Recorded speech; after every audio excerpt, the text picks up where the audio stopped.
Nusrat John के साथ। आज हम कलाम मुकद्दस में से पढ़ेंगे कि उसकी शफ़क़त और रहमत हम पर किस कदर ज़्यादा है। तो आइए कलाम मुकद्दस में से पढ़ते हैं। आज के कलाम की जो बात है वो मज़ामीर की किताब में से ली गई है। ज़बूर 103 11 ता 13 आयत। क्योंकि जिस कदर आसमान ज़मीन से बुलंद है, उसी कदर उसकी रहमत उससे डरने वालों पर है। जिस कदर मशरिक मगरिब से दूर है, वो हमारे गुनाह हमसे उतने ही दूर कर देता है।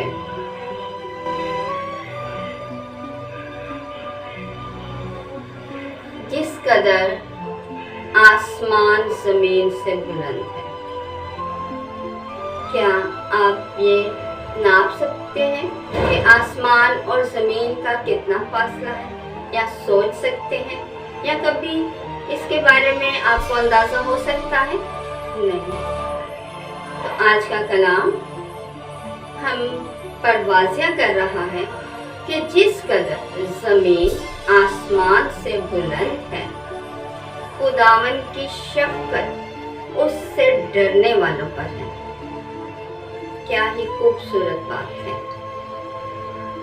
और किससे तशबीह दी गई है, किससे अंदाज़ा हम लगा सकते हैं? हमें इस बात का कोई अंदाज़ा नहीं है कि ज़मीन और आसमान कितने बुलंद हैं, बेशुमार बुलंद हैं। ठीक है, तो इसी तरह से वो लोग जो खुदा से डरते हैं, जिनके अंदर उसका डर और खौफ है, उतनी शफ़क़त उन पर है, उतना ही उसका हाथ उन लोगों पर है, उसका साया उन लोगों पर है, उसकी मोहब्बत उन लोगों से है जो उससे डरते हैं। जैसे कि डरने से मुराद ये है कि हमारे अंदर उसकी नाराज़गी का खौफ होना चाहिए। खुदा से डरने वाले लोग कौन हैं? ये वो लोग हैं जिनके अंदर ये डर होता है, ये खौफ होता है कि हमारा खुदा कहीं हमसे नाराज़ ना हो जाए। अगर हमने सुबह उठ के उसकी शुक्रगुजारी नहीं की तो वो हमसे नाराज़ हो जाएगा। अगर हमने उसके कलाम को नहीं पढ़ा तो वो हमसे नाराज़ हो जाएगा। इस बात का डर होना चाहिए हमारे अंदर। अगर हमने उसके कलाम मुकद्दस को नहीं पढ़ा, उस पर अमल नहीं किया, तो हमारा खुदा हमसे नाराज़ हो जाएगा। हमने ऐसा नहीं करना, क्योंकि ऐसा करेंगे तो हमारा खुदा हमसे नाराज़ होगा। हमारे अंदर एक डर होगा, एक खौफ होगा अपने खुदा की नाराज़गी का।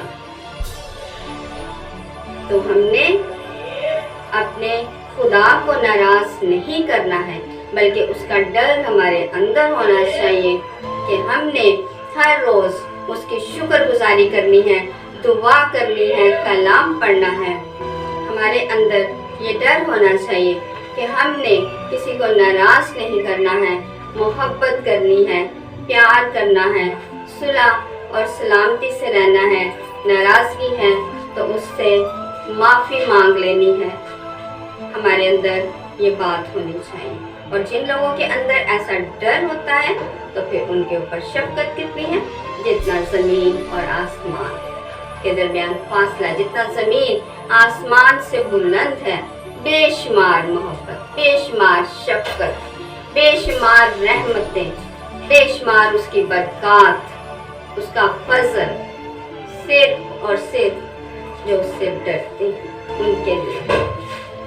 और आगे चल के अगर हम पढ़ते हैं तो कलाम मुकद्दस में लिखा है, जिस कदर मशरिक मगरिब से दूर है, वो हमारे गुनाह हमसे उतनी ही दूर कर देता है। इंतहाई खूबसूरत बात कि जिस कदर मशरिक मगरिब से दूर है, जिस तरह ज़मीन आसमान से दूर है, उतनी शफ़क़त है उससे डरने वालों के लिए। और जिस तरह मशरिक मगरिब से दूर है, जब हम उससे डरते हैं, तौबा करते हैं, माफ़ी मांगते हैं, اس کی طرف رجوع کرتے ہیں تو پھر وہ ہمارے گناہوں کو کتنی دور پھینک دیتا ہے، جیسے مشرق سے مغرب۔ ہم مشرق سے کھڑے ہو کے مغرب کو نہیں دیکھ سکتے، ایک دنیا کے ایک سرے سے دوسرے سرے کو نہیں دیکھ سکتے، اتنی دور خدا ہمارے گناہوں کو پھینک دیتا ہے، یعنی کہ اس کی رحمت، اس کی شفقت اس کے ڈرنے والوں پر ہمیشہ رہتی ہے۔ تو خداوند ہم سب پر ہمیشہ ایسے ہی اپنی شفقت والا ہاتھ رکھے اور ہمارے گناہوں کو اسی طرح دور کر دے ہم سے، اور ہمیں ہمیشہ اپنی برکات سے مالا مال کرے، اور ہمارے دلوں میں ہمیشہ اس کا ڈر اور خوف۔ تو خداوند ہمیں ایسا کرنے کا فضل عطا فرمائے، مسیح ہمارے خداوند کے وسیلہ سے، آمین۔ God bless you. خداوند میں ہمیشہ خوش رہیں۔ اگر آپ کو یہ چینل پسند آیا ہے تو اس کو ضرور سبسکرائب کیجیے، اور میرے پروگرام کو لائک کیجیے اور شیئر کیجیے، تاکہ خدا کے کلام کی باتیں زیادہ بہن بھائیوں تک جا سکیں، اور خدمت کے اس کام میں آپ بھی میرے ساتھ شامل ہو جائیں۔ خداوند میں ہمیشہ خوش رہیں۔